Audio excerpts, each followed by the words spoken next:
Holy smokes! We are live. We are live. Welcome to College Footballs. Peek around the corner with your host, Greg Pflugar. We cover everything in college football because we love everything in college football. And if you do as well, please subscribe to our ever-growing channel. Smash the like button if you like our content. Share the video with your family and friends. If you want to support this show through a donation, just hit the $sign, put a comment in, and we'll get to it as soon as we can. Just like Joe 2095, Greg loved the drums. As you all know, when I take out the air drums, that means it's an epic show tonight. It's an epic show tonight. Thank you, Joe. Thank you very much for your generosity. I do appreciate it so very much. Couple things here. I wasn't going to do a live show. I have got a cold. I'm sneezing like crazy. There's going to be times where I'm going to sneeze during this live show. I apologize. I'm about to sneeze once again. But breaking news. The ACC blinked. Welcome into the studio that sits on the corner, the very corner of Keith Jackson Parkway in Kurt Gowdy Avenue. Do not be afraid. Do not be afraid in the chat room and with your phone calls later in the show. Do not be afraid to be a legend. The ACC blinked. Whoa, Nelly, Bill G, thank you for the super chat. I do appreciate your generosity. And they did blink. Now, look, some of you are going to think, no, they didn't. This was always the case. No, it wasn't always the case. And of course, most of you are going, what the heck are you even talking about, Greg? What are you even talking about? We're going to get to it. The ACC blink, but that's not all. That is not all that we got. Bill G gifted 5. Holy smokes. 5 memberships. Holy smokes. Bill G once again with this incredible generosity to this channel. Thank you, Bill G. And Bill G, Larry the GM, Jan Hoke, Immaculate, Mr. Hawkeye, Wayne Russell, Tony Rodriguez. You are all knighted, cloak and dagger. Congratulations. That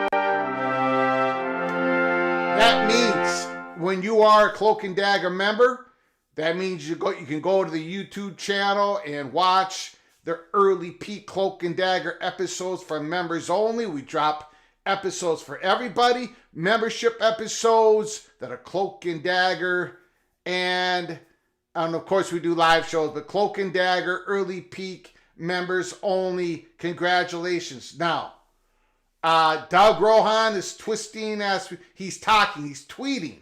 He's tweeting as we speak. We're going to be going through that. We're going to be going through his tweets. Although on his tweets, I'm not seeing the pictures of the legal documents that were filed back and forth. But we've got breaking news. We've got breaking news. The ACC blinked.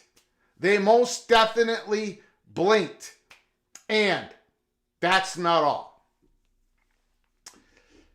I have been struggling with this. How do I frame this? How do I do this?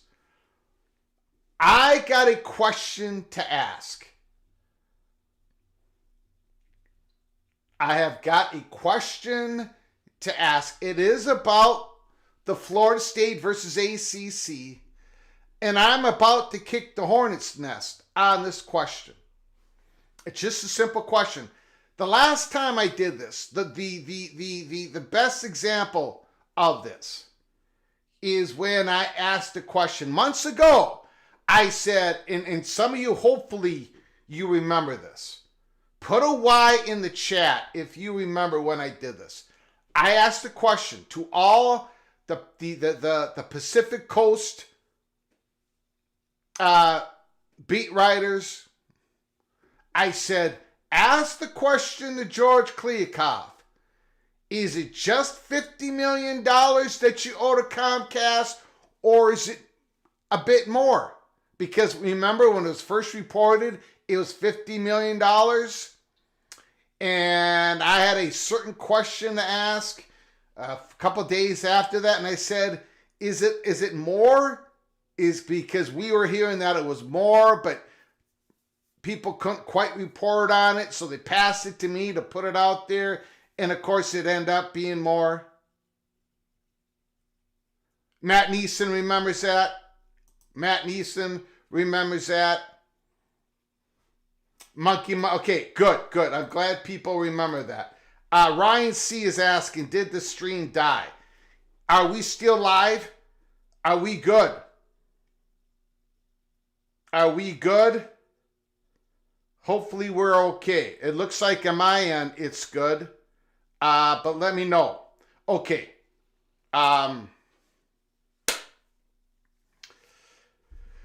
So we've got one of those questions. We have got one of those questions tonight. I'm just going to ask a question. And I think that's going to kick the hornet's nest. It's something that we'll get to it later. But it has to do with the story. Florida State and ACC. It's all good? Good, thanks. I'm glad it is all good. Well, let's get to the story. Let's not waste any more time. But first, I got to thank everybody who's come on in. At the beginning of the show, Ryan C., Mr. Monkey says, Canes all day, College Football Mafia, Matthew Carlson, Kurt Bender, Movie Time Blues, Gene Calderon, Paul Clifton, Ryan Brooks, Early Peak member, Canes all day, Gator Hater, Early Peak member, Larry M., Early Peak member, Ryan C., Matt Neeson, Ted, Mr. Huskies Evans, Early Peak members in the house, Jim Reese, Early Peak member, Christopher Mercado is in the house, Bob Swanger, Early Peak member, is in the house, Joe Z, kicking the hornet's nest. Yeah, we're going to end up doing that tonight. We got a question, just an innocent question. That's all. I'm not trying to cause any problems. I'm not trying to stir anything up. Just a simple question. Just a simple question. T-Ducks is in the house. Friends, call me Sean is in the house. 2 King Slots. Mr. Hoosier is in the house. Michael Uten. Matt Schnuck is in the house. Wow, a lot of people coming on at the beginning of the show, Friday night show. This is an emergency live show. Laura Weiss, Texas Tech, Red Raider JD Turtle, Expedition Greg. Wow, a lot of people in here. Jeremy Nork, Matthew Carlson, Opie, I can't even keep up. Kyle Stevens, Stephen Vitt, Ryan C. Okay, let's get to the big story. The ACC blinked. Now, it's okay if you have a different angle on this. But I got to warn you. I've been talking to people about the grant of rights, well, for a decade. Ask Daniel Montcastle in the chat. I've talked to lawyers. Look, the grant of rights is a tough nut to crack. And if you don't crack the nut, the entity that has your rights doesn't need to deal with you. Ask Prince. Ask our own beloved Minnesota Prince, who wanted his rights back, and they won't even deal with them. I've been talking about this for a decade. If the ACC, if you cannot crack the nut, if you can't make that invalid, if you can't make that grant of rights void, you can negotiate with the ACC, but they don't even have to sell the rights back to you. They don't. But today, the ACC blinked. Massive news.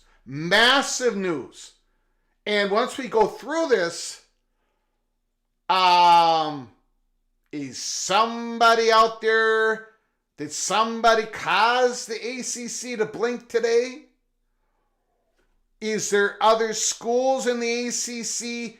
Did they know that the ACC was going to blink today? Though other schools in the ACC, did they give their nod and a wink to Jim Phillips?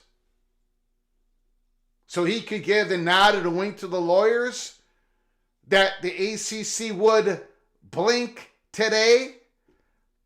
I don't have the answers to those questions, and none of those are the big question that I have to ask later on in the show, which is going to kick the hornet's nest, which is a whole nother layer to this big drama that's going on in the Holy Smokes Theater. Let's get to the story. The great Matt Baker does it again. The Tampa Bay Times. Now today, we're not going to go through the minutia. We're not going to go, Florida State filed a suit in Mecklenburg County to say this should be dismissed or our case should go first. Both sides are going back and forth, and we're going to cover it, but we'll leave the little details for others. But breaking news. Could Florida State buy the TV rights for Florida State football from the ACC? That's an idea raised in the ACC's motion to dismiss Florida State's lawsuit in Leon County. 4637 Warrior, nice to see you in the house. Look, this is massive. This is the ACC blinking. They raised it today in their lawsuit back to Leon County, saying, well, Florida State's lawsuit should be dismissed. Just like what Florida State did previously in Mecklenburg County. But in that motion to dismiss, there was an idea raised. Something that, technically, no, the ACC does not have to do if the grant of rights is ironclad. They don't even have to go to the negotiations table. They don't even have to be able to have Florida State the opportunity to buy their rights back. But my goodness, the ACC put it out there. Buried Matt Baker, the great Matt Baker, Tampa Bay Times, buried in a 40-plus pages of legalese. And we at Peek Around the Corner are not going to go through those 40 pages because your host is not smart enough. But buried in those 40-plus pages of legalese, the ACC made in a court filing Friday was a potential solution to the conference's weeks-long legal back and forth with Florida State. The Seminoles could buy back their TV rights from the conference. Well, my goodness. Really? Really? This Tumasta just put in the comments section, ACC lawyers putting up their white flag. I agree with Tumasta. This didn't have to be in there. That idea didn't have to be put in there. Why was it put in there today? Because they don't want the cases to go to court. They don't want further discovery. This is what the Seminoles want. Hey, the Seminoles want one of two things. The Seminoles want to be able to win this case clean with the victory 1, 2, 3, or ACC taps out whatever clean victory, they're out of the conference, and all they have to do is pay their legal fees. Which, by the way, we're going to get into later on in today's show. Hint, hint, wink, wink. But the Seminoles, they either want that or or they want the ability to buy back their media rights. That's why they've got part of the reasons why they're working with an equity firm. This is one of the reasons why internally they've mounted up money to buy out of the exit fee and get ready to buy out of some of the gore. This is what the Seminoles want. Oh, and by the way, this is what Clemson wants. This is what North Carolina wants. This is what Miami, Florida wants. This is what the Seminoles wanted. ACC cracked today. They blinked. They didn't have to say that. They don't have to do that. They can go to the courts. They can battle this out. They can win. That gore is ironclad. Right? Right? They didn't have to leave the possibility, a fig leaf, that the Seminoles could buy back their TV rights. That was never mentioned before. Do you know how many times, do you know how many artists have wanted to buy back their rights from a music company? And they weren't able to? They were not even able to renegotiate? You know how many times that has happened? The ACC blinked today. They blinked today. The Seminoles could buy back their TV rights from the conference. Did the ESPN, did they have something to do with this? Did Wake Forest, Boston College, a few other ACC schools, were they approached by Jim Phillips to be able to put this in there? Are they already looking at a number? Back to the article. The ACC contends that it owns those rights through 2036. That's because Florida State signed a document called the Grant of Rights in 2016.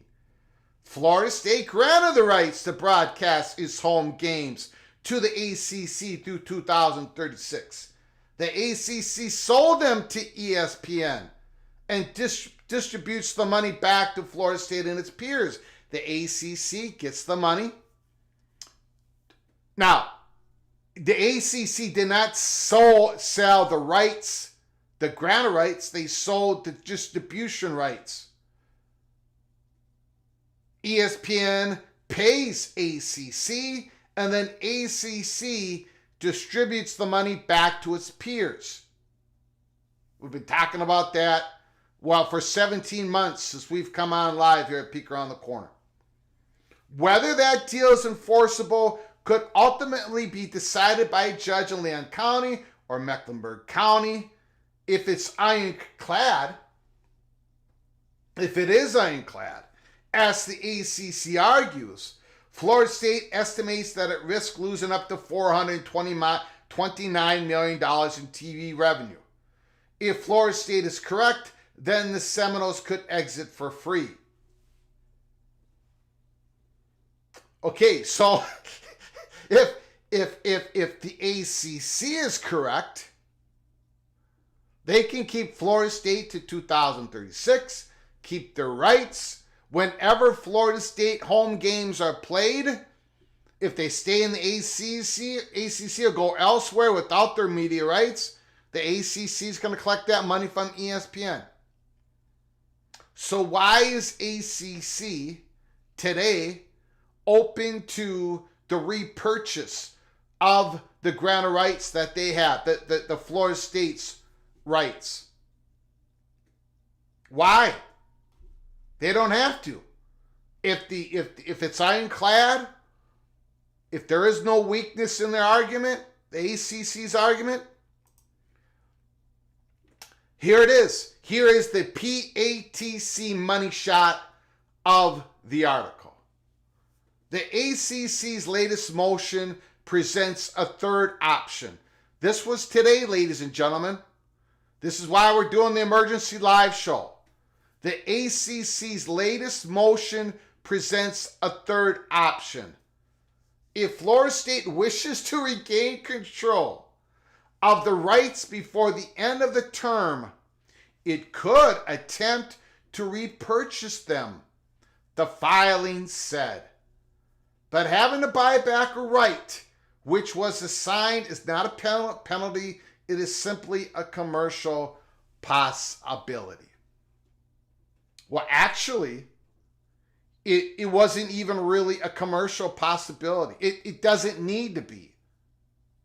The ACC doesn't need for this to be a commercial possibility. If it's ironclad, if they win in the courts, if they're all confident, it doesn't have to be a commercial possibility. They don't have to sell back the rights to Florida State, their grant of rights. They don't. That's the point.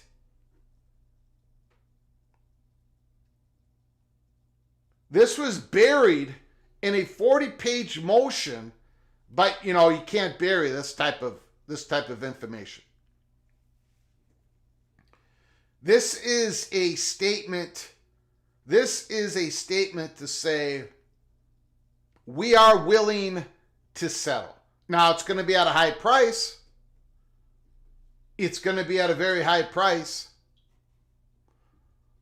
But again, the further this goes, if Florida State gets a favorable ruling, the battle between where this is all going to be tried in Leon County or versus Mecklenburg County.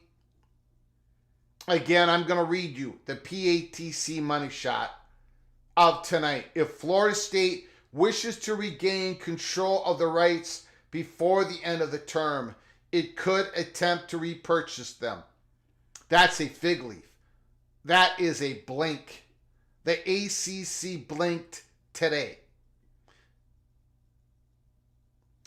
Back to the article. A commercial possibility that had not been raised previously in the dueling lawsuits.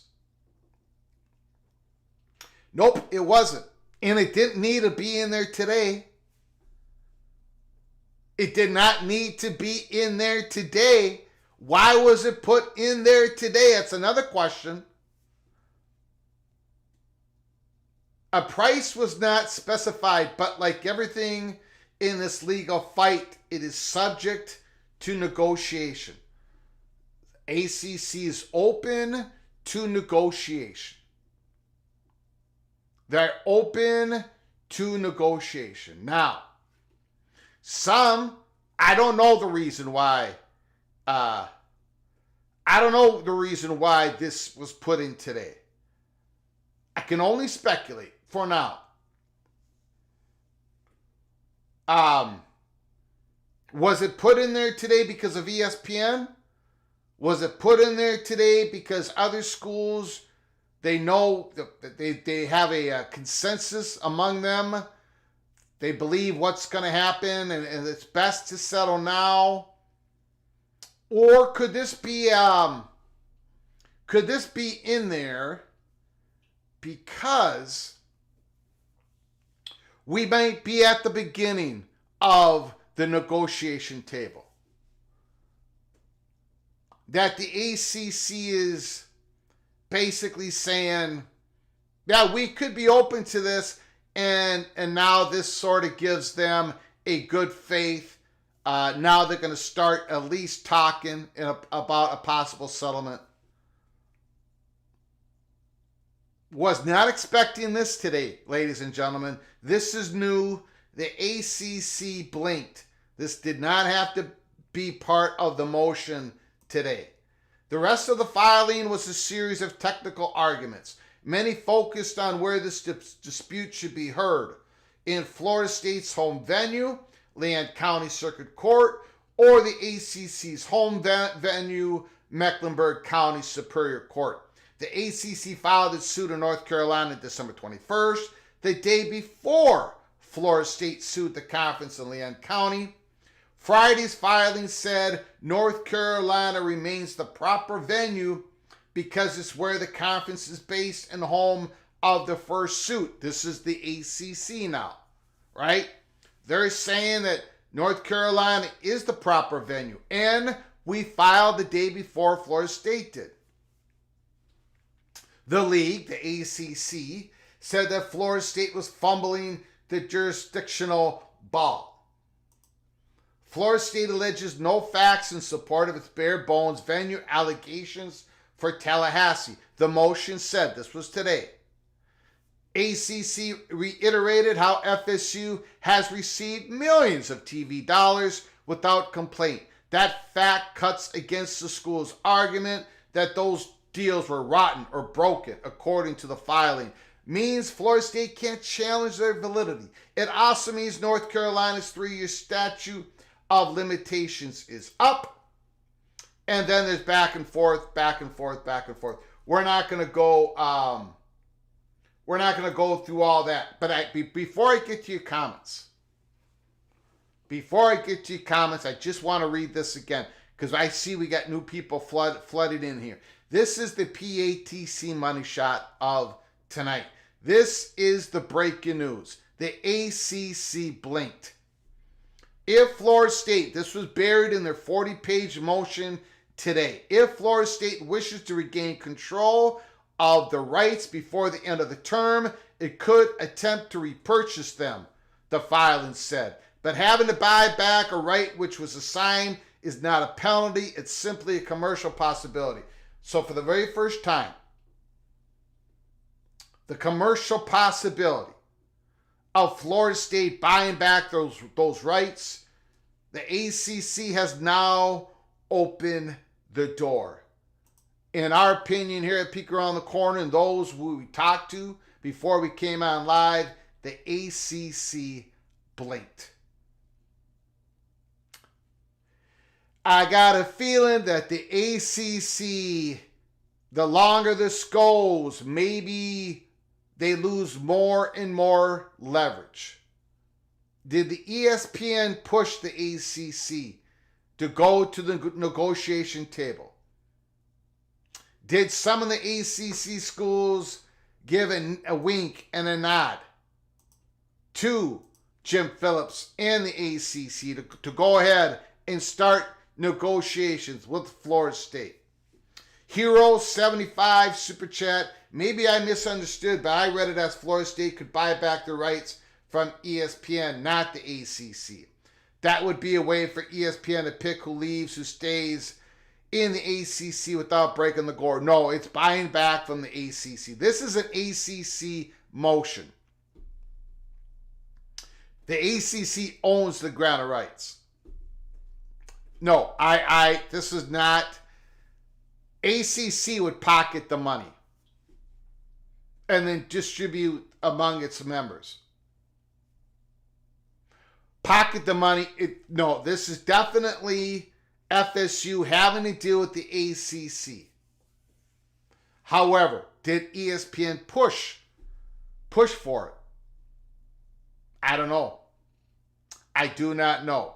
But thank you for the Super Chat, Hero. I appreciate the generosity to our channel once again. Thank you, my friend. Appreciate it. Now, I'm going to get to your comments. And then, if that isn't enough, we're going to kick the hornet's nest because I got a particular question that I need out there in the college football atmosphere. Let me get to your comments real quick here.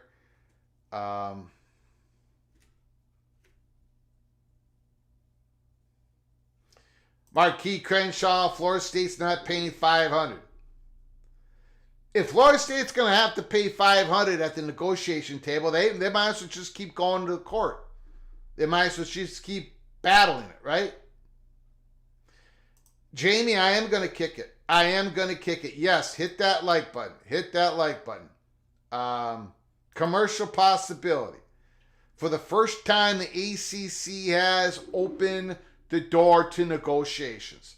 That's what this is all about. Breaking news. Unbelievable. The ACC blinked. Media rights through 2036, Patrick. That comes out to about $500 million, give or take about $100 million.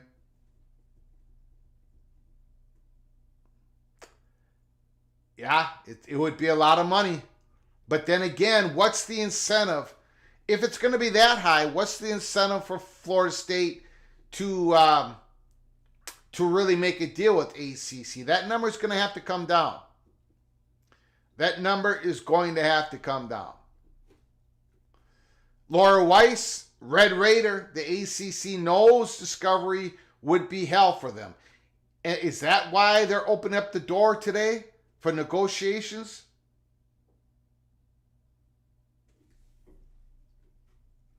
Anthony Carlson, Florida State, Miami to the Big Ten. North Carolina, Clemson to the ACC. Adam Vulture, the ACC, threw the Hail Mary to recoup some money.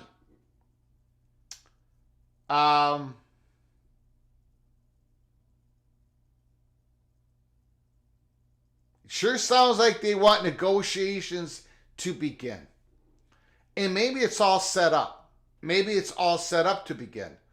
And they wanted to put that out there just in case it's found out by somebody that negotiations had begun. I don't know. I'm not sure. Look, they filed a motion. Leon County, for dismissal. They didn't have to put that part in. They did not have to put this part in.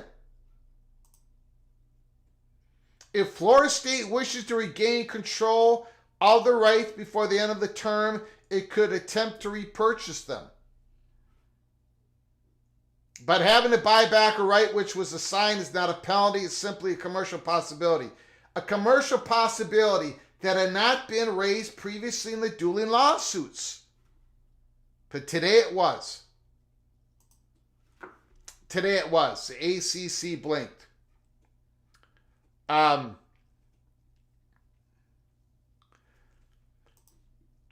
been saying this is all going to come down to settlement. Absolutely. But this is the first time that the ACC has come out. This isn't public, baby. This is out there. You can't put the genie back in the bottle. This is facts over fandom. The ACC's motion seems pretty weak compared to Florida State's motion last week.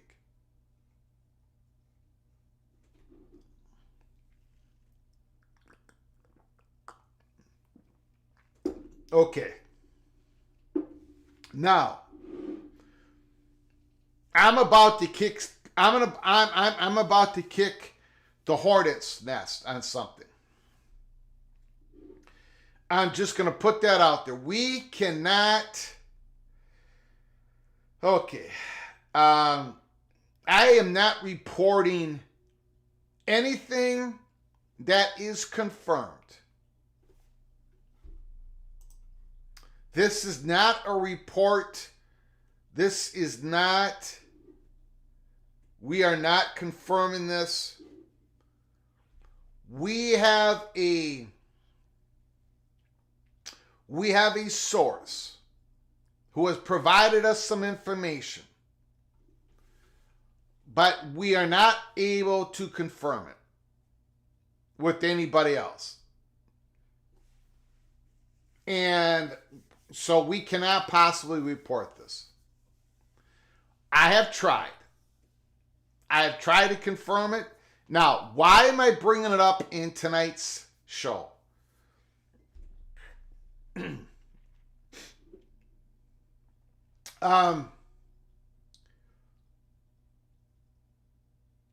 The source this is not BTM or his associates. It's not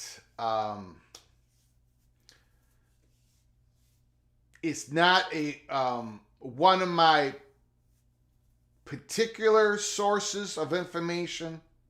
It's not the Florida State Money Perch. The Florida State Money Perch was not able to confirm what I'm about to throw out there to you all. George Kliakoff did get fired today. George Kliakoff from Front Office Sports, the Pac-12, since 2021, hired George Kliakoff as commissioner. Formed the alliance, moved out of San Francisco, lost USC, UCLA, lost Colorado, lost Oregon, Washington, lost Arizona, Arizona State, Utah, lost California, Stanford, Washington, and Oregon State sued for control, fired Kliavkoff as commissioner. That's also some news today. Back to kicking the Hornets, the hornet nest. The reason why I am bringing this up is this particular source was absolutely gold on a completely different happening, an event that happened months ago, in which I'm not even the one that broke the story on it, but I did pass along the information. So this is a credible source, at least for PATC. Great track record, but I'm just not able to confirm this. So I'm going to put this out into a question. Hopefully somewhere it gets picked up. Hopefully somebody asks somebody in position of leadership at Florida State. The question is, and this is not a shot at Florida State. None of this is a shot at Florida State. It might come across like that when I first asked the question, but it's not. Who is paying Florida State's legal fees during this back and forth with the ACC? Who is paying Florida State's legal fees? Where is the money coming from? Again, this is not a shot at Florida State. It isn't. It sounds like it, but it isn't. Who's paying for Florida State's legal fees? Is it Florida State University General Fund? Is it the athletic department? Is it some sort of outside group?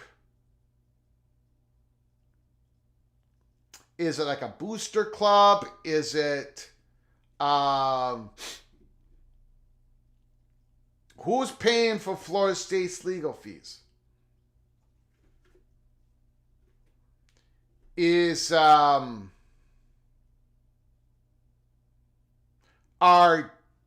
other ACC schools splitting the legal fees?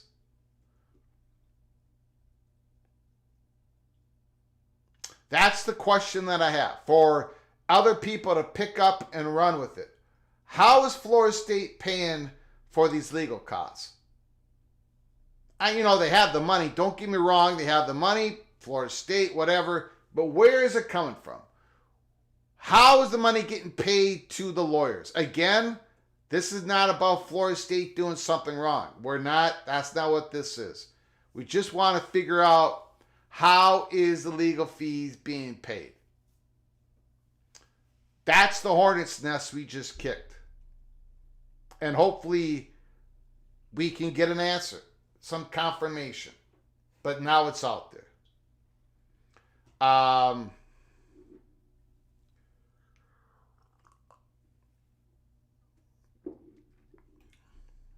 Okay, I'm going to open up the phone lines here. Going to open up the phone lines.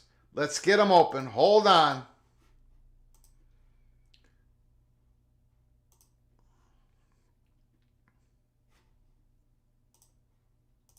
Phone lines are open. 763-260-1333. You can talk about anything college football. You can talk about what happened today with the motion filing from the ACC to Leon County, asked for dismissal of the lawsuit. And again, the big breaking news of today,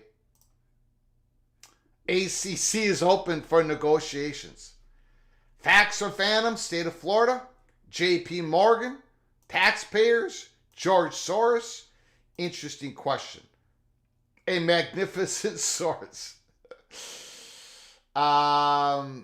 BIG helping to fill the bill. China, Putin, Magnificent Seven splitting the legal fees. Miami, the Saudis. How you doing, Nathan? The Hornets are out and buzzing. NC State. Could Florida State alum lawyers being it do pro bono? Follow da money to master. Round Loney. Tony Petiti, baby. Amazon. Late August, Florida State Board of Trustees set aside $1 million that can be used for litigation expenses. Thank you, Brett. Appreciate it. Interesting enough. I'm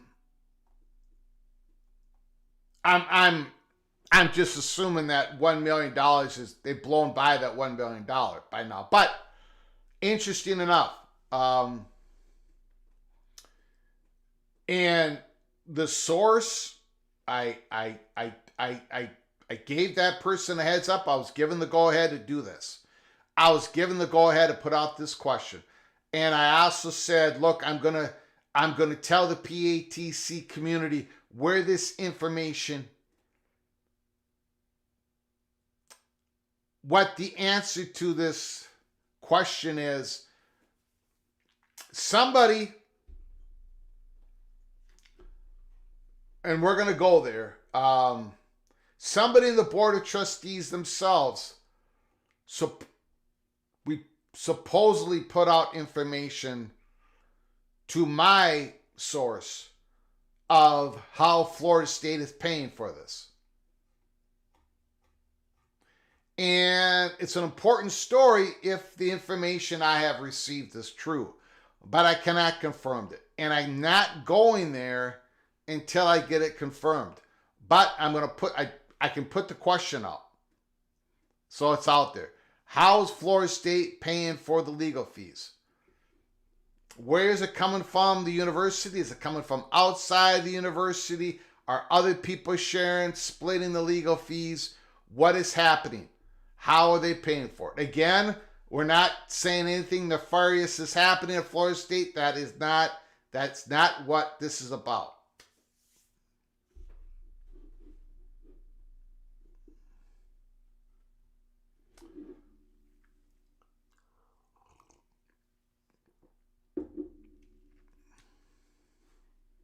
Pretty girl Noel is paying for it. I don't know. I'm not really sure if she is or not. She's part of the PATC community. The phone lines are open. 763-260-1333. While we wait for your phone calls. And again, if you're new to the channel, if you haven't done so yet, please subscribe to our channel. Open up your notifications. We could come on live at any time. We just did. This was an emergency live show. And smash that like button. If you want to donate to the channel, got to hit the $, make a comment. We'll get to it as soon as possible. Please smash that like button if you are enjoying our comment tonight. This is Rohan Law. Rohan has been reporting on this story. He's an alumnus of Florida State. His law firm is in Georgia, Atlanta, Georgia. But he's been covering this like nobody's business. He's got a whole bunch of tweets out there. It's at Rohan Law PC, at ROHAN LAWPC, Rohan Law PC. Again, he's going through the motion that was filed today, but his picture of the suit isn't showing up on my X feed. ACC motion to dismiss, Nugget 1. Florida State alleged that the ACC was premature in its filing its litigation in North Carolina. Here they allege a copy of the complaint leaked out before the Board of Trust meeting. So North Carolina filing was not, in fact, premature.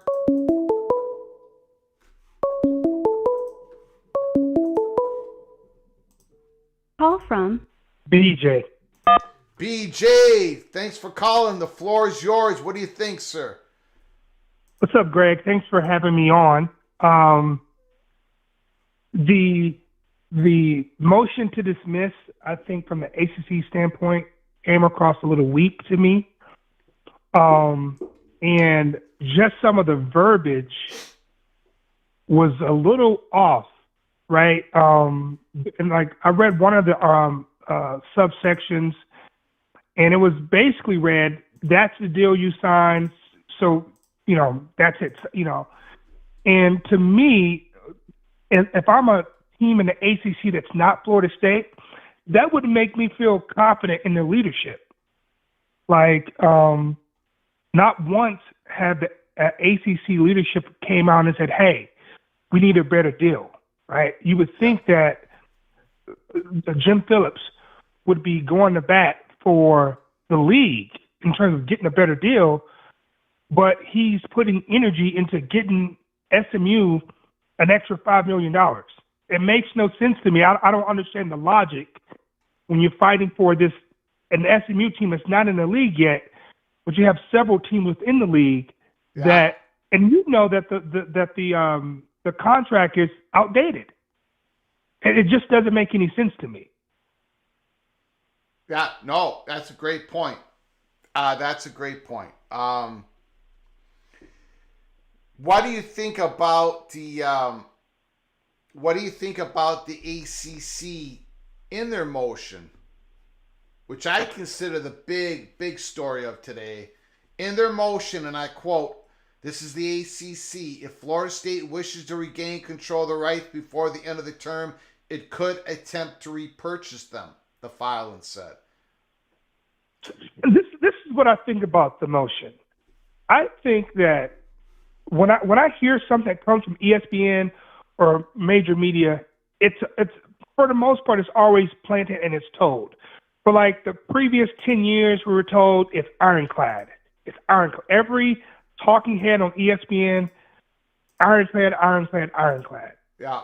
And I think now that when we actually look at the document, it is the furthest from ironclad as you can get, right? Yeah. Yes, I think the ESPN, nudge some shoulders, because ultimately they don't want their books to be open, because I think Florida State kind of hinted at, we need to see the contract. Florida State's AG mentioned that they want to see the contract, right? And I think ESPN does not want to open their books. That's like the worst thing that could happen. And in efforts to prevent that, I think ESPN is kind of guiding the ACC to negotiate, because ultimately it's going to have to be a negotiation. There's no way possible Florida State can be in this conference, and I don't think the ACC should have them in the conference for an extended period of time. It's like a divorce, right? Yeah. So I think with the motion today, I think what I got from it was what you mentioned. There's an opportunity to settle outside of court. Now, again, I'm just a simple-minded fat guy from Minnesota. I'm not a lawyer. So my question is, if the ACC wanted to open up the door for negotiations with Florida State for all the reasons that you just spelled out, why not just pick up the phone and say, "Hey, you guys want to talk?" I mean, why put it in this motion? That's what I why have it out there? I think I have a reason why they did that. Okay, go ahead. Yep.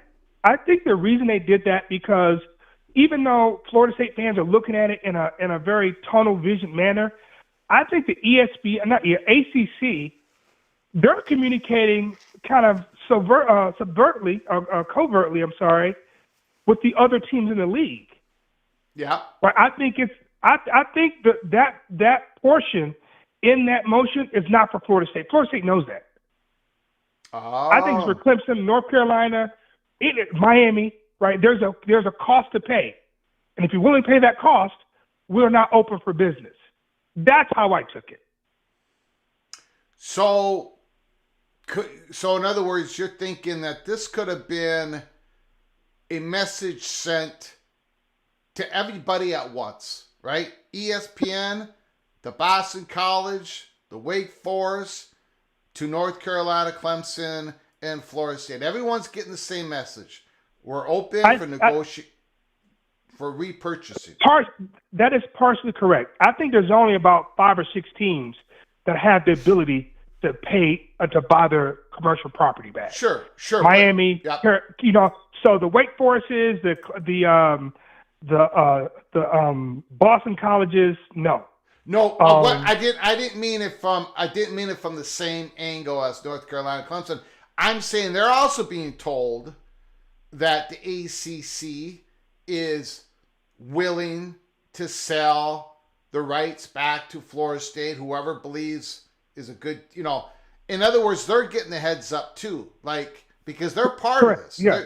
They're the ones that are going to be receiving the money. They're going to be ones that are going to be receiving the money and sitting in a devalued ACC. So it might be a message to them as much as to North Carolina and Clemson. I agree 100% that I think schools like Boston College, Pitt, Wake Forest, the gravy train is going to stop at latest 2036, at the absolute latest. And I think from a strategic standpoint, I have to position myself similar to what Oregon State and Washington State are doing out west. We have to get as much money as we possibly can while the getting is good. And I think those schools say, hey, we have 2036 before we're, G5, let's get as much money as we can out of the teams that want to leave. And that's what it is. Yeah. Yeah. Now, if I'm sitting there and I'm like, if I'm North Carolina, for example, and I'm going to put it up on the screen one more time. We got new people coming in here all the time. If I'm North Carolina and I see that statement, because they're following this, all these schools are following all the motions back and forth. Their lawyers are giving the heads up to the athletic director and presidents, and if they saw that today, if Florida State wishes to regain control of the rights before the end of the term, it could attempt to repurchase them. If I'm North Carolina, I'm kind of sitting up straight in my chair right now. Right? Yes, agreed. I'll say this too. I'll say this too, Greg. Yeah. I'll say this, not to interrupt. I'll say this too. Things are very simple, right? If you just pay attention. North Carolina is very active in setting themselves up for make a decision. I think that's for a reason. North Carolina has strong ties with ESPN, right? NC State's AD, his brother is like an executive for ESPN. So I think North Carolina knows a lot of information. And I think the North Carolina Board of Trustees grabbing power to make a decision for conference affiliation wasn't by mistake. Board of Governors. Right? Board of Governors. Yeah, the Board of Governors. I'm sorry. I think that was intended because I think they know the time is now that they're going to have to make a decision. And Florida State and North Carolina have been the most out front with it. But I do think that the decision will be made within the next year or so. North Carolina, Florida State, Miami, Clemson, they're not going to be in the conference after 2026, in my opinion, just based off what I'm reading and just what common sense tells me. Yeah. I mean, if at this point, February 16th, already, we're at the point where the ACC is putting in a motion where, you can buy back your rights. Because BJ, I have been told for a decade that if the courts found if you are the grant of rights, if you believe the grant of rights is ironclad, You don't have to even negotiate with who's ever trying to buy them back. And I used the example of Prince and other artists. They weren't even able to get the music company to negotiate a more favorable deal for the artist. They just shut that down, saying, "No, we own your rights." So, but we've been told that for 10 years that it's ironclad, and I think that was a messaging initiated by ESPN. And I would just say this before I head out. I'll say this too. When I said things are very simple, I mean, if you just pay attention and you don't put your fandom into what you see, it's very simple. I think, with the SEC reluctantly to go to 9 games for like the past 8 years, and on a random Tuesday, we're going to 9 games. I think there have been reassurances, and I think ultimately, the priority is, I think the CFP, the ESPN want it to be a clear plate by 2026 when the new playoff starts or the new contract starts. I think they want all the crap to be settled because I think they want a clear, renegotiated contract. And I think the best way to do that is just to divvy up the ACC because the Big 12 don't really have any they've already been scraped. Mizzou, A&M, Texas, OU, Nebraska have already been taken. So I think the ACC is the last piece of the puzzle because the Pac-12 has been rated, Big 12 has been rated. The only conference that have not been rated yet is the ACC. And I think they're waiting for the 2026 playoff to be kind of settled because ultimately I think the Big Ten, the ACC, is going to grab about 75% of the income from CFP. I think but that only happens if they can get what's to be gotten from the ACC. Yeah, I agree. Now Maryland did get poached, but I understand what you're saying. Yeah. Nobody cried when Maryland left. Well, no offense to Terrapin fans, but All right, BJ, thank you, Greg, for having me on. Great call.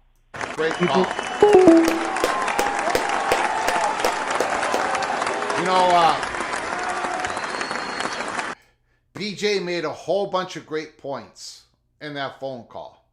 A whole bunch of them. But one of those sneaky great points that BJ made is we just got the information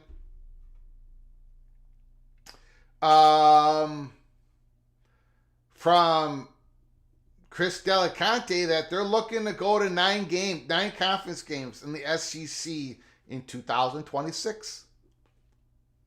That's what all indications are pointing to, that SEC is going to go to 9 conference games in 2026.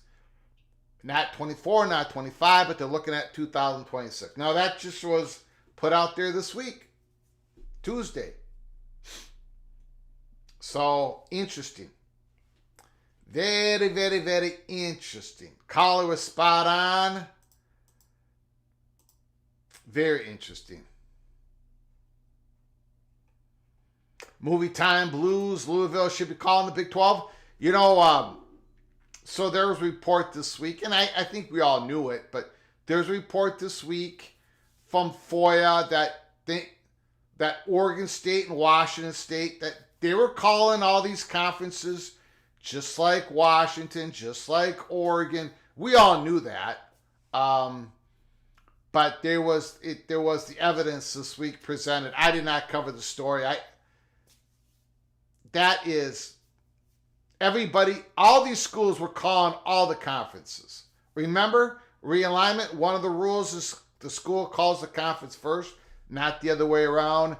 Oregon State and Washington State were calling everybody, just like everybody else.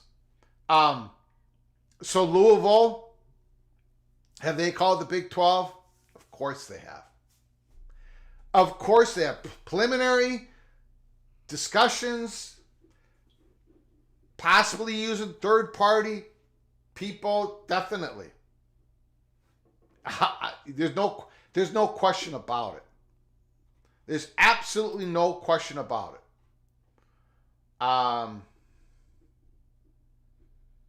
And, Yormark, again, speculation on my part, he's got enough phone calls. He has enough information. It's one of the reasons why Brett Yormark isn't not going west.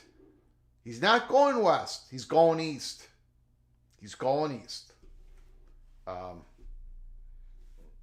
Because he believes the possibilities are going to be there. He's betting on that. Jamie Thornton, Clemson, North Carolina, just watching all this going down with Florida State. I'm thinking, I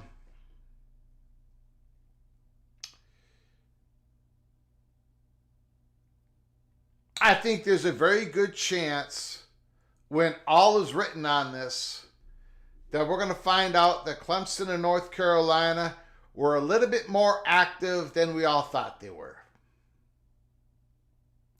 Now, Clemson did not pull the trigger. Clemson and North Carolina, what we've been told here at Peek Around the Corner, they do not enjoy the sunshine laws that the state of Florida has, that Florida State is able to argue in their court case with the ACC. Florida State was in better position to get some information out, or at least to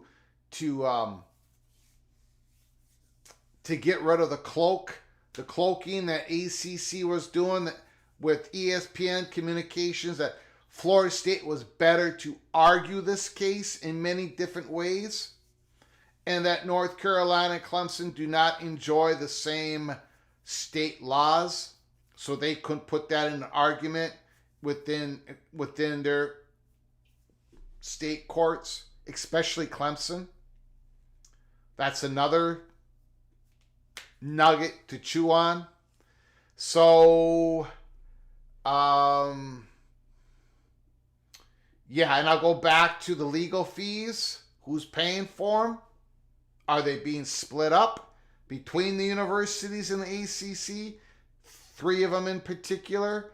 How are those legal fees being paid right now? How have they been being paid in the last 6, 12, 18 months? These are questions I do not have answers for. But these are questions that I think might be pretty important in the future. Marcus Williams, with the news, I'm very convinced Florida State is gone before the 2025 season. In other words, Marcus, you're saying that Florida State's going to get out before August 15th, 2025, to be ready for the 2026 season? Or do you think they'll be ready to go in a new conference 2025? Thank you for your super chat, for your generosity. Once again, Marcus, appreciate it. Call from JD. JD, Mr. Seminole. Can you hold on just 1 second? Yes, sir. I apologize. Marcus Williams, again, I just want to make sure I didn't cut off your comment short. Thank you so much for your generosity. I do appreciate it. Marcus Williams is convinced Florida State is gone before 2025 season. JD, I got to tell you, man, I think this is massive news. I'm going to put it up on the screen. I'm just going to read the one part, and then you're going to have the floor, sir. This was in the motion that the ACC filed in Leon County. Buried in the 40-page motion is this: if Florida State wishes to regain control of the rights before the end of the term, it could attempt to repurchase them, the filing said. But having to buy back a right which was assigned is not a penalty. It's simply a commercial possibility. And then Matt Baker puts it out there pretty clear. A commercial possibility that had not been raised previously in the dueling lawsuits. The ACC has blinked. They've opened the door for negotiations for Florida State to buy back these rights. What do you think, JD? The floor is yours. You ever heard of the Friday afternoon news dump? Yes, you put out your bad news on Fridays. Good point. Good point. Well, This could go a lot of different directions, but because there's a lot of things that we don't know. But we know that FSU has been their recent allegations against the ACC has intensified. It's getting a little more salacious and a little more salacious. Remember the old phrase, deals made under the swaying pine trees? That was a message to ESPN. And all of a sudden, there has been no response up to this point, no direct response in the last few weeks from the ACC. What this could mean is let's finalize this divorce. Okay, we'll negotiate, because from what I understand, it's just the ACC just stalling. It's been pure stall tactics up to this point, from what I understand. I could be wrong. There could be a lot more going on behind the scenes that we don't know, and that's the deal. When lawyers get involved, the rumors kind of slow way down. Those NDAs have teeth. Yeah. So, now, can I ask you a question though? Yes, sir. Now, see, in my mind, if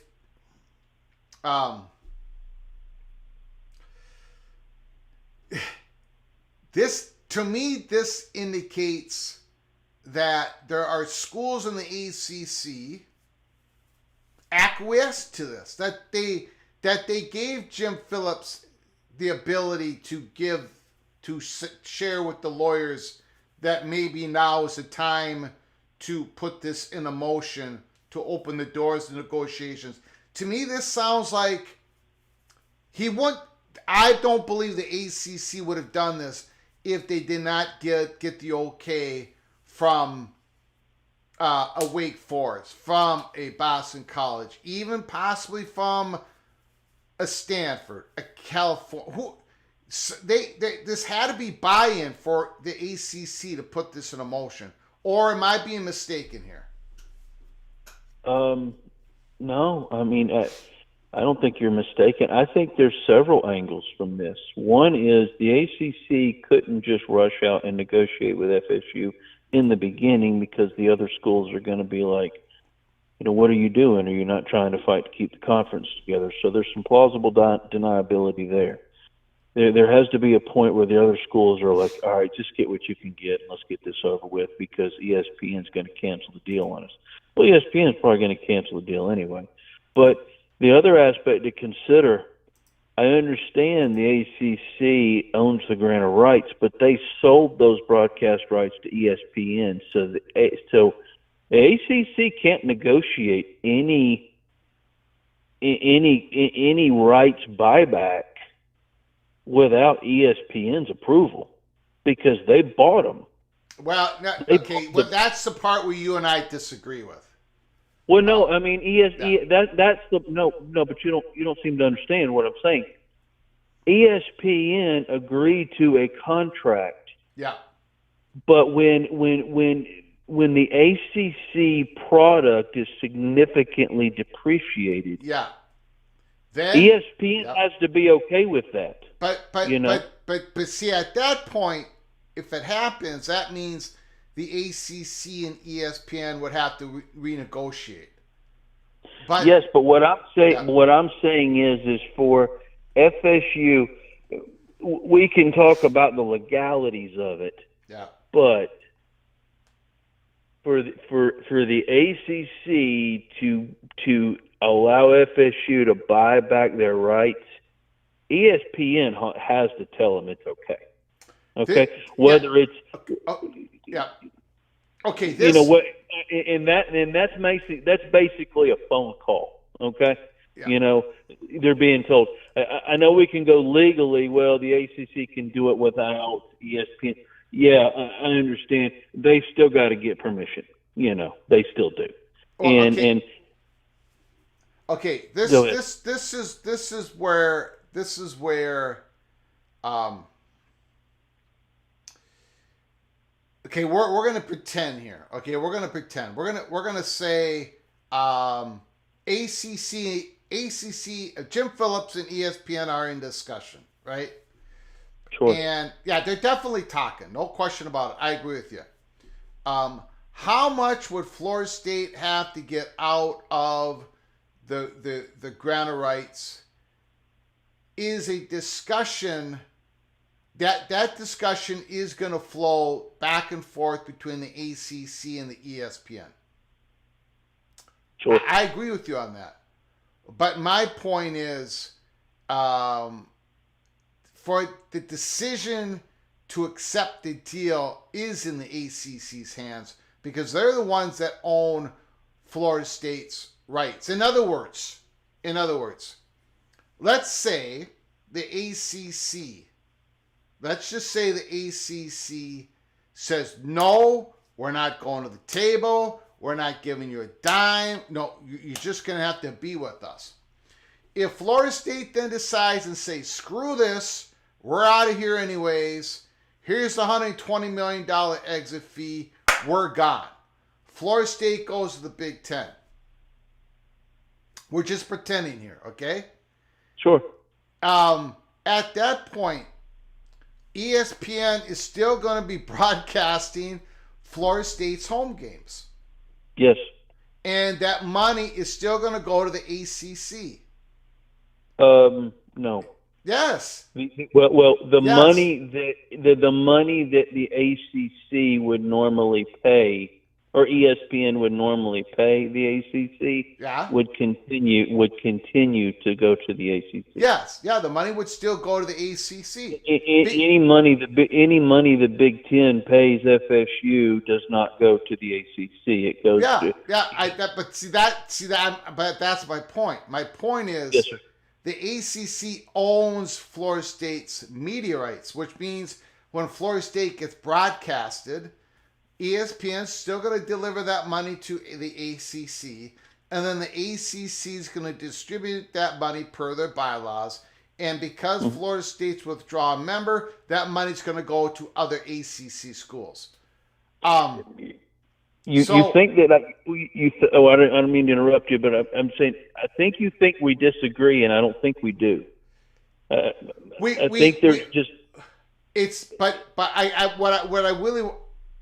It's ultimately, even though all the communications going back and forth and the remaining ACC schools and Jim Phillips want to make sure that they could still get a TV deal with ESPN. Yeah, there's going to be communications between ESPN, ACC continually flowing. It might have happened before today for this to be in the motion.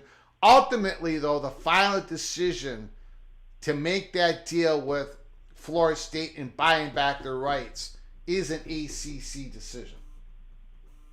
It is an ACC decision with Florida State. But for the ACC to be able to do that, it has to be okay between ACC and ESPN. In other words, FSU is not dealing directly with ESPN in this matter. But ESPN, and we don't know the contract. We don't know what's in there. We had one of the lawyers on the chat that not this chat, but the other on War Chant, or actually a bunch of them have been debating the last few days. One of them is whether it's a FOIA request or he has sued the Attorney General or put in a request for the SEC contract. So with the University of Florida, he's trying to get all the information from the SEC ESPN contract to compare, to see if he can get access to it, because why is it so damn hard to get the ACC contract? He's trying to get the SEC copy, or at least some version of the contract in that way. And he also is checking to see what is their grant of rights. Did ESPN require them to do a grant of rights as extensive as what the ACC's was? There's just a lot in there that the ACC just doesn't. They're tired of the dirt. They're fed up with the dirt, and it's making them look really bad. And it might make them weaker as time goes on. So it is, and what I'm saying is some of those lawyers are debating back and forth, and I'm telling you, those things go on for days when lawyers debate. But does ESPN contractually own those rights, and does ESPN have the final say?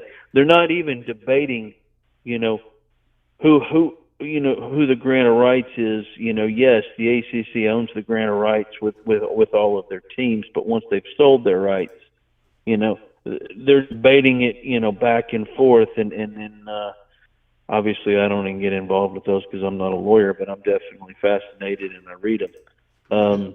But there's just a lot, and so for you to say that you and I disagree, I'm not so sure that we do. I'm just saying we just like to argue. I think ESPN has more say.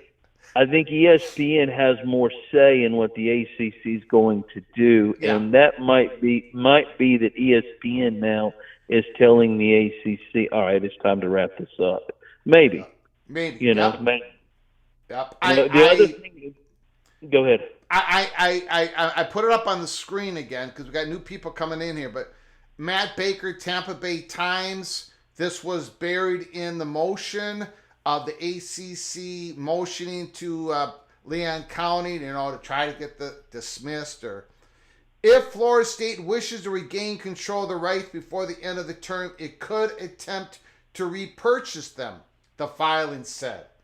This is what the ACC said in a filing. A commercial possibility that had not had been raised previously in the dueling lawsuits. And I got to say, and I agree with you, JD, as much as I love to argue with you, I agree with you. There was a lot of people that had to be, for them to for the ACC to put it in the motion today on a Friday, they probably had, they most definitely had a lot of input. Their lawyers, the commissioner, ESPN, and I would argue, and maybe people think I'm crazy, naive, stupid, but I think there had to been some sort of a nod and a wink from some ACC schools that, like a Boston College or Wake Forest. So I think there was a lot that went into putting that out there, and I think that might have been a message for everybody at all different levels of this drama that's going on. But man, oh man, the ACC, they blinked today. Would you agree with that, JD? Oh, absolutely. Absolutely, they blinked. Yeah. And you notice how they put it in there. In other words, they didn't put it out there on its own in the last week. If FSU wants to buy it back, it can be a commercial acquisition or however it was phrased. You put it way back in the end, lost in all those pages where people hopefully are going to gloss over it and not pay any attention. And yeah. You understand? Because you've got to save face somewhere in there. But I've got one more thing for you here. Actually, I probably have 10. I'm going to keep it to one. Wait, I got a question for you, though. You have time for a question. Oh, absolutely. And this goes out to Jen, Mrs. Seminole in the chat room. Earlier in the show, I put out a question to kick the hornet's nest a little bit. We do that from time to time. Something that I'm not able to nail down, but some information that I think you should just be put out there in a question. Who is paying for Florida State's legal fees? Again, this is a question. This is not a shot at Florida State. I'm not saying they did anything nefarious because that's not part of this. That's not what we're thinking. But we're putting that question out there. Who is paying Florida State's legal fees? Is it the athletic department? Is it the general fund? Is it the booster? Is it some sort of equity firm? Or could there be an arrangement with other ACC schools? We're just putting that question out there for other people to take that question and ask some serious questions to Florida State beat writers, so maybe they can ask the question or someone can do a FOIA on it. but that is an interesting aspect to this that I don't believe has been covered. A source has given us some information that we're not able to confirm, and I don't feel comfortable in even, we're definitely not going to report on it. I'm just putting that question out there. So if you have any information on that, JD, if you want to take that back to your people, ask that question to them, and then come back to PATC at a later time. But do you have any comments on that? I mean, I'll ask. Got it. I'll ask. Got it. But I think I know who to ask to get the answer. I mean, I get the answer, but I think I know who to ask. This whole thing about, the argument about, the board of trustees, and you and I might have touched on this. I've touched on it with 2 or 3 people. I've talked about it, but about the board of trustees didn't sign the grant of rights. I've just had the theory that people keep combining the grant of rights with the contract. Okay. And the grant of rights and the contract are 2 different things. Yes, sir. Yep. The grant of rights supports the contract, but it's not the contract. So I'm not saying this is the case, but in theory, okay, yeah, FSU can operate under the contract. And Doug Rohan did a good job talking about this, but I don't know that he really touched on the other part. Maybe he did, and this was previously, a week or 2 ago. You can, FSU has operated under this contract, and they have engaged in trade, they have provided services, and they have been paid for the services rendered. They've been paid for the work they've done. Okay? So they weren't paid any money in advance. They didn't borrow any money on the deal or anything like that. Matter of fact, they had to pay money into the infrastructure of the ACC network.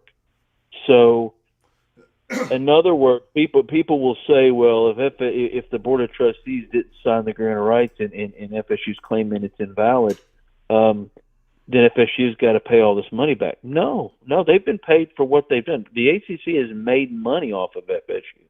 Yeah. Okay? They don't owe them anything. Yeah. Now, the grant of rights, you could, if I can see, and this is just me personally, where you could claim we're not bound by the grant of rights because it wasn't signed off on or whatever properly under Florida law, so technically we're not bound. And because the ACC gives FSU an opportunity to leave the conference, what's that, 3 years of operating expenses? You and I have had those discussions before. Yep. That once they leave the conference, that the ACC no longer owns those rights.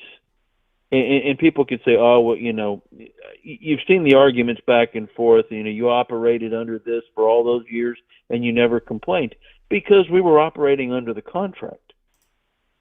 We weren't, we didn't necessarily, what is the obligation of FSU to inform the ACC that the grant of rights was the execution of the grant of rights procedure with FSU was done improperly. There's been allegations, and I don't know if it was by the board of trustees, that they weren't fully aware to the degree of what they were signing. If when the president was signing it off, I don't know. It gets lost and it gets kind of way out there. But I see the argument if you can separate the 2, and I don't know that you can. But if you can, I mean, I think that's a winner all day. That's just my own personal little theory. Was it confusing, or did you understand what I understand what you're saying. Yep. So that's something that I've asked some lawyers that, and I haven't gotten an answer back yet. Now, if the negotiation table is now, if the door is open, and it sure sounds like it through this motion, the other angle to this is, how greedy does Florida State get? I mean, if they're feeling good, they're going to negotiations table. They know that the ACC is not going to, they're not going to do this for $0. That's just isn't what they, how greedy does Florida State, how much value does Florida State put on getting out earlier than later, becoming an SEC Big Ten brand? How much value do they put on that? Are they willing to, for example, getting out for the 2026 season versus going through the whole court case and maybe getting out in 2028? What is those 2 years worth it to Florida State? That's part of this equation too, right? The quicker it's got to be more valuable for Florida State, the better. You'll know pretty soon when the 2020. Well, you'll know pretty soon as far as payouts and everything. It goes back to our conversation a few days ago about the Power 2 is going to expect a premium versus the rest of the Power 4 and the G5. They're going to expect to get 50% more or whatever the number is. So let's just imaginary numbers. Maybe the ACC and the Big 12 get $12 million, and the Big 10 and SEC get $20 million per school. And I don't know if those are accurate numbers, but you understand my example. Yeah. And it could be $10 million a year difference, plus your conference payouts. So plus increased ad revenues, plus all this other stuff. Yeah. You could be talking about a actual net loss, or let me rephrase that, a net disparity between FSU being in the ACC versus FSU in the Big Ten of being at $70 or $80 million a year within 2 years. So staying in the ACC for an additional 2 years, it could cost you $150 million just right there. In unacquired revenue or whatever else.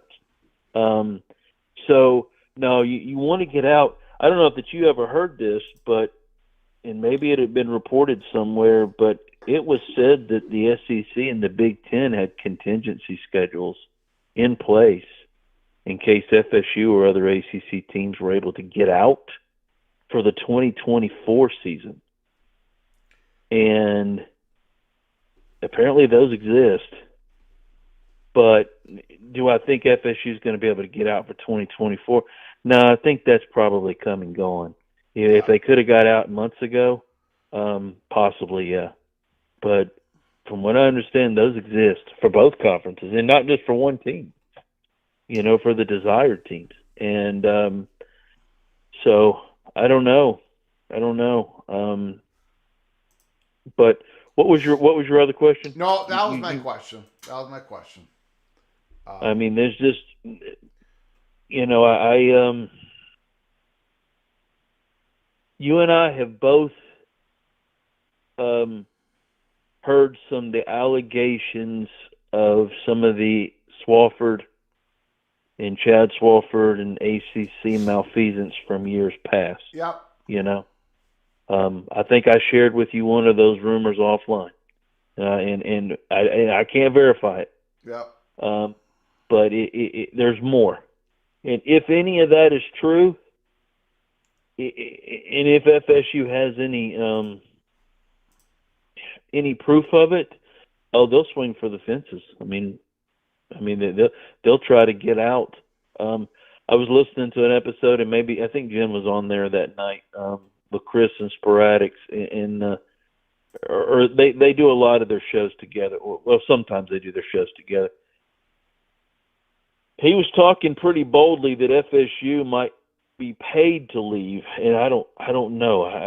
It's just like they really got to have some naked pictures of somebody for that to be true. They've got to have the goods on somebody for that to be accurate. But I think it's just,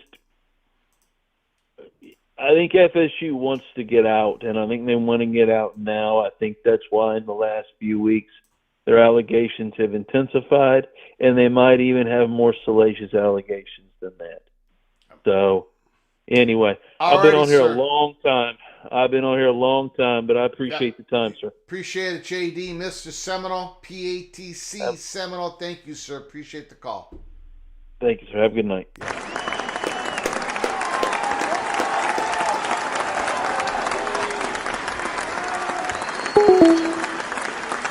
Yeah, I was thinking maybe there's going to be like a sliding scale, right? In negotiations.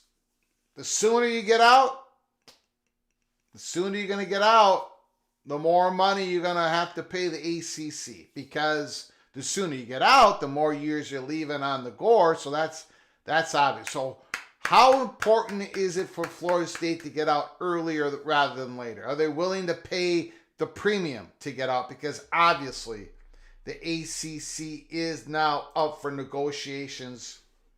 This was in Matt Baker, Tampa Bay Times. This was in the motion that the ACC filed against Florida State in Leon County. If Florida State wishes to regain control, it could attempt to repurchase them the rights. Holy smokes. Call from Jamie Thornton.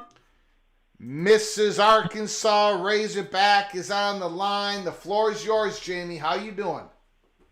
I'm doing great, Greg. How about you today? I'm doing good, We were not going to do a live show today.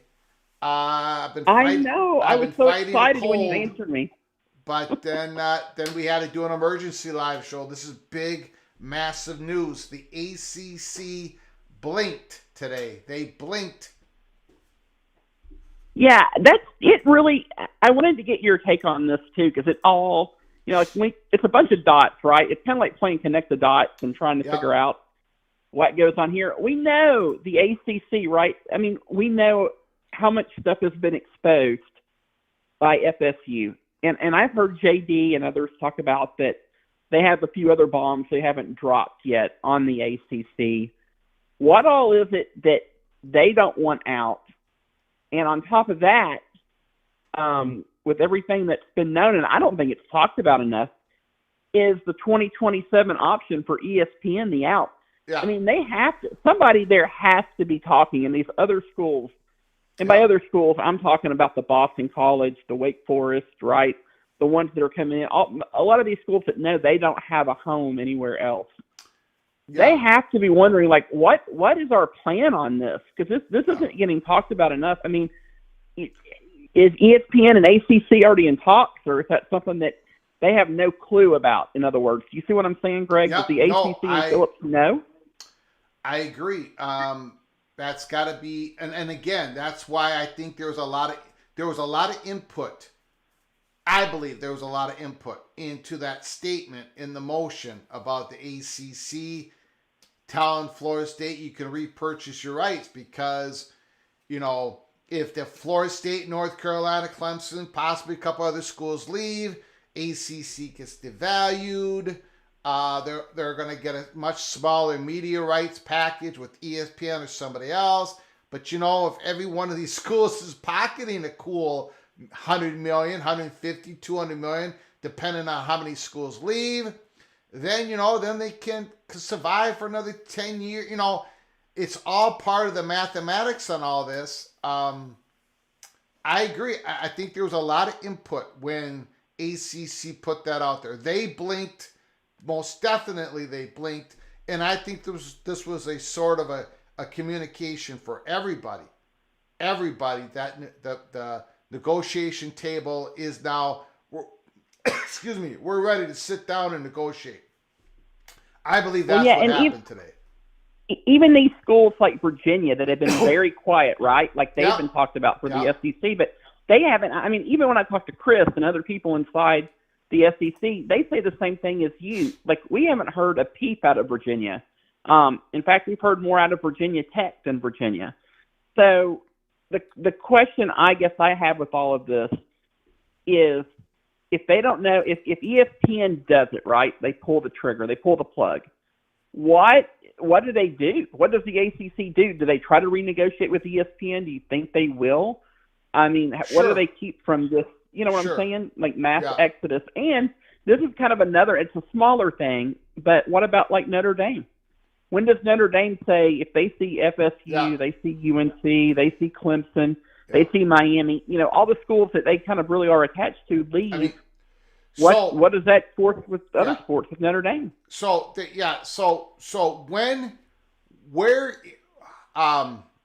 if the ACC's at the negotiation table with Florida State, the ACC is much stronger. Okay, let me step back. We're just pretending here, okay? We're pretending that the ACC is going to decline to continue to have distribution rights beyond 2027, okay? Let's say they are going to make that announcement before 2025, February 28th, okay? We're pretending here. If the ACC believes that could be coming, if that announcement could be coming, their leverage in the negotiation table is way stronger before that announcement than after that announcement, right? Oh yeah. That might exactly. And that's what I was trying to connect the dots, Greg. Yes. That's what I was saying with this announcement, right? They know Clemson and UNC are ready. I mean, it's obvious, right? Like this was all with the expansion voting and everything. They know they're ready to pull the trigger too. And part of all this was trying to keep the conference together, like you said, not only blinking, but if Florida State negotiates out an amazing deal, and I know things are different, like you said, they have more they can use, like the sunshine laws and stuff like that. But does that not, is Clemson and North Carolina going to say, okay, well, that sets precedent now? Do you see what I'm saying? Yeah. Like, I know these are all questions that we don't know about, but some of those things would have to happen, like ESPN pulling the plug. But this is just really a bad situation for the ACC. I mean, it just kind of makes me wonder if they've got wind of that, or they feel like that for sure too, that ESPN is ready to do that, to pull that plug. And so that might be a big reason all this has happened with the wink today. But I appreciate your opinion on that, Greg. And, that was some great stuff. I didn't know that about Clemson, the sunshine laws there. And it sounds like Clemson might have a very hard time getting out, or a harder time than anybody else, from what you're saying with South Carolina. No, it's what was told to us is that Clemson would not have the hammer behind them to argue in the court for the ACC to open up their communications with ESPN on the distribution rights, stuff like that. While Florida State, it's easier for them to argue that point. That's what we were told, but that's just one part of many, many parts of what's going on here. And so you think too, I mean, I know it's way too early to say, and I know it's all their sports but football, but what do you think Notre Dame does if all this happens, if we see, at least the Big Four leave, say, from the ACC? I don't know. I mean, do they try to stay? We just don't know, I guess, right? Like we don't know. I'm just wondering if that plays a part in helping, the Big Ten trying to get Notre Dame. I just don't know if that would do it. You would think it would help, but yeah, the walls have been closing in on that whole thing for a long time. But Notre Dame is pretty. You would think so, right? Yeah, right. Yeah, all the signs that keep going that way, and it's just Notre Dame's still Notre Dame. So I've got you on that. Okay, well, Greg, I expect you to sing that Arkansas Fight song any day now. Yeah, got it. All right, Jamie, I'll work. I don't want to curse you like that. Okay, thanks, Greg. Thank you. You have a great one. We'll see you soon.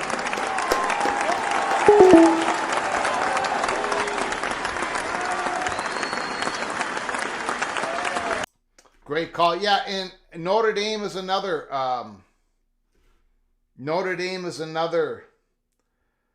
They're another school. Jack Swarbrick and their new athletic director, they probably stood up a little bit straighter today when they saw this. if Florida State wishes to regain control of the rights before the end of the term, it could attempt to repurchase them.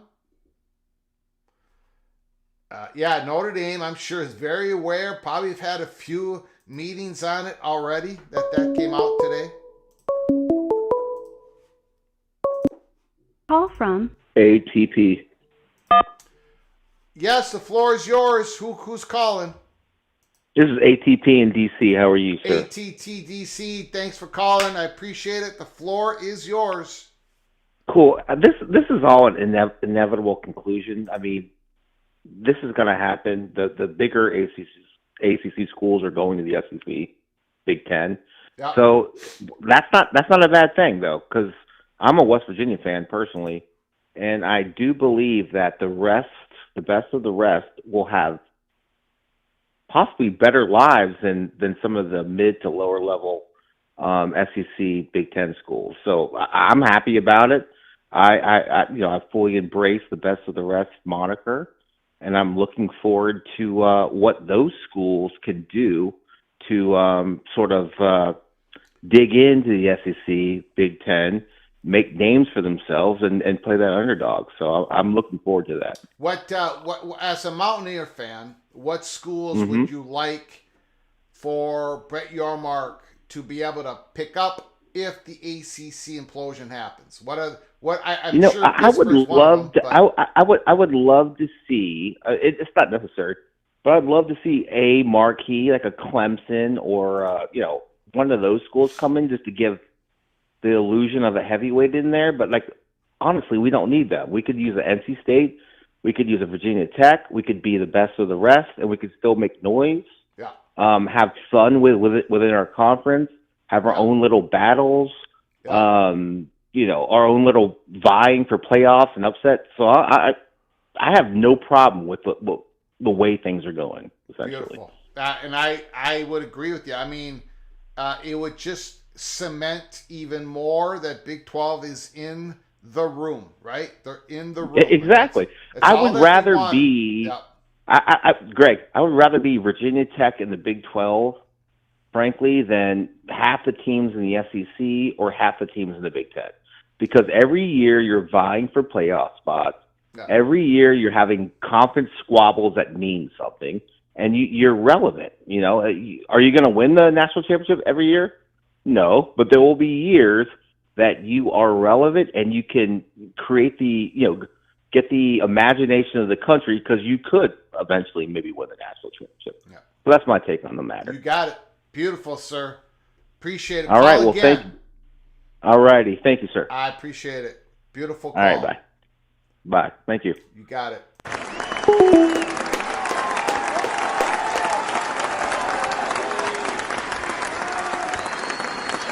Great call, Mountaineer. I think it was AT&T DC. And that win total out of FanDuel for the Mountaineers, 6.5. That is a joke. We talked about that. I'm going to put up on the screen. That is the win total for 2024 from FanDuel. West Virginia, 6.5. Man, I would go to the PATC Sportsbook, go to the betting window, make that machine go blur, and have it run out of paper, and put the Mountaineers on the over. That's just my opinion. That is just my opinion. Call from ABO Prep Course. Soap is on the line. Holy smokes. The floor is yours. How you doing, sir? I'm great. Thank you, Greg. I found a very interesting line in the quote that you showed, when it specifically stated that they could purchasing the fees, the fees were not penalty fees, but they could get out of the grant of rights by doing a financial transaction. But they specifically stated the difference. Commercial transaction. The difference between the penalty fees and the commercial transaction. And I found that to be interesting, because if that signals that they are not going to be able to do a deal with ESPN in my mind over the next 2 years. They recognize that if they were to hit somebody with penalty fees that were to extend for the whole up until 2035 or whenever it's supposed to end, that they would be on the line to repay those pay them back or something like that. I really think that those penalty fees not being part of the discussion or the negotiation really signals to me, at least, that the ACC after the end, of the 26th season doesn't have a TV deal, and for all practical purposes is going to go by the wayside. So now they're trying to just negotiate whatever they can get for the next 2 years. And if you look at, this is my off the hand, let's say they get $40 million a year from the TV rights. So those TV rights are worth $40 million. They need to pay for that. And then the exit fee is $120. So 2 years of $40 million is $80, and then $120. That's $200 million. That's where it would start, pretty much. What to get out of the ACC? I think they're going to negotiate this thing with Florida at $200 million. It could go up to as much as $320 million, based upon possibly the effect that they would have by, as you mentioned earlier, not being in the league, how that might affect them. But that's something that could come back on them almost in that penalty phase. So I doubt very seriously they're going to negotiate that. So I think what you're looking at is around $200 million, and who's paying the legal fees? I think that's the ACC co-op, the Magic 7 co-op. I think we got together. I said, those people have joined together, and they're going to split expenses. It might even go so far as cutting a deal where they split over a period of time the fees that they get from each one of their respective TV deals. If one becomes a member of the SEC, one becomes a member of the Big Ten, and another becomes a member of the Big 12. They put all that money into a pot and split it evenly for 2-3 years, something to that effect. I think that's who's paying the bills on this, and everybody's using Florida State for whatever reason, because they have the best sunshine laws, or they have the best deal. I'm sorry, go ahead. All 7 magnificent schools, or all 3 that voted no against ACC expansion? I think the Magnificent 7. Okay. I think it's the 7. I might be wrong about that, but I'm just putting the question out there. Yep. Yeah, that's a good point, though. Maybe it is just those 3, but I think that I think that it said something to me when they came out with the Magnificent 7, and the next day Louisville said, well, we want to be the 8th. We want to join also, and we'll be the 8th, and they were pretty much shot down for that. So that kind of made me question, why would they bother not taking in another member? That would only make their position stronger, unless they already had a deal in place with those. So that's it for me, Greg. I just think I've had this idea of the co-op, and I think that's who's putting the bill, and we're looking around $200 million, and it's going to get done pretty darn quickly because the end of the ACC is in sight. They're not. Why would ESPN? Why would they bother to re-up? Because the value of those games is not worth it to them. They don't want to have to pay all those other schools, $35-40 million. Well, they're not gaining any value. I mean, they are making money on the deal because they're not paying that much money. They're only paying like $19 million, $20 million, $21 million per school when it comes to the Tier 1, Tier 2 rights. So, for the ACC schools, yeah, that I'm not talking conference payouts. I'm talking money in the Tier 1, Tier 2 money. Okay, it's very, very low. It's much lower than the Big 12. They make it up with ACC network money, and then they do pretty good with NCAA tourney credits. There's other ways to make it up to where the ACC is now making mid-30, high 30s for conference payouts. But they're tier 1, tier 2, in which that only goes up 4.5% every year into 2036. That's a great deal for ESPN. But I think there's other reasons why they might decline that contract. So, yeah. Alrighty, well, sir. Greg. Yep. Hey, aloha, my friend. Aloha. Alrighty, sir. Yeah. Bye-bye. Bye-bye.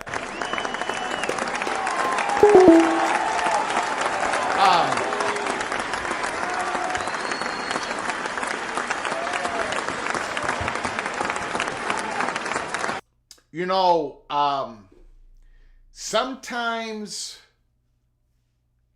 when you rush the bid, you have a great hand. Sometimes when you rush the bid, you have a bad hand. When me and the guys in high school and college, when me and the guys, my smacks, my guys, my friends, when we played poker, there was a gentleman named Pat Mountain. Pat Mountain. Anytime that he would rush the bid. So in other words, when the bid, when it was his bet, but before it was his bet, he'd have his cards in his hands and he'd say, okay, whose bet is it? Whose bet is it? In other words, he wanted that bet to get to him as quick as possible. The rest of us at the table would give each other a look, and we would wait till he bet, and we would fold. Because we knew he had great cards. Anytime Pat Mountain rushed the bid, he had great cards. Some people, when they rush the bid, that means they have terrible cards. I think in this case, the ACC is rushing the bid because they have the fear of what ESPN could do before February 28th, 2025, where they could make an announcement that they're declining to have distribution rights for the ACC beyond the 2027. I think the ACC is rushing the bid. They're trying to get to the negotiation table because of other factors, because of the case that they have. I think I think today was a big, epic moment in this long journey that we're on when it comes to ACC implosion. Again, for those who just join us, Matt Baker, Tampa Bay Times. If Florida State wishes to regain control of the rights before the end of the term, it could attempt to repurchase them. A commercial possibility that had not been raised previously in the dueling lawsuits. A price not specified, but like everything else in this legal fight, is subject to negotiations. Again, Matt Baker, Tampa Bay Times, and I think that tells a big story. Today was epic. Also, we kicked the hornet's nest today. We have a question that I had to put out there. I'm not able to confirm what is going on, how it's being done. We see some interesting information, but I'm not able to confirm it. So I just put the question out there. How is Florida State paying for their legal fees? Where is it coming from? Again, nothing nefarious. We're not talking about that. There's nothing nefarious going on. But how are they paying for it? Is it strictly coming out of the athletic budget, general fund, boosters? Are they in with some other partnership with some other schools splitting the legal fees? We do not know, and we can't really expound on the information we've been given. So I want to put that question out in the ether.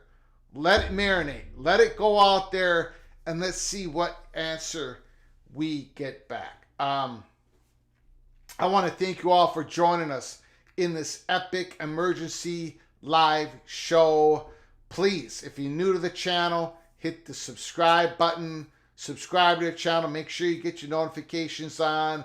Smash the like button before you leave. I appreciate all the donations, the incredible comments in the chat room, and the great phone calls once again from the PATC community. Today was an important day, and that's why we came on with an emergency live show. The ACC blinked. They've opened the door to negotiations. They put it out there for everybody to see. Buckle up, brace for impact. I think it's Florida State advantage. I think it's obvious. Or why put it out there? They didn't have to put it out, but they put it out there. The ACC put it out there in their motion. So keep with us here at Peek Around the Corner as we cover this story and every other story in college football. The door is open. Negotiations. The ACC blinked. Until next time. From all of us at PATC to all of you, please, you all take great care of each other. Thank you